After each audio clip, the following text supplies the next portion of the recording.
யார் யா நீ வடக்கு வந்திருக்கிற? நான் தாப்பா கடவுள். சாமி வந்துடல சாமி.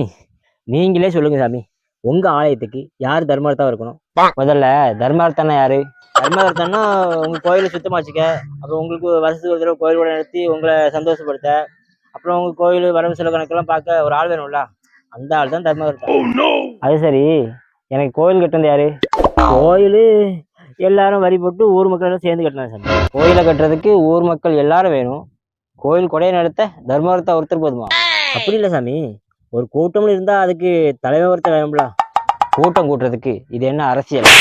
நான் கடவுள், நீ பக்தன். எனக்கு திருவிழா நடத்துறங்க பேர்ல வரியை போட்டு அப்பாவி மக்களை கொல்லாதீங்க.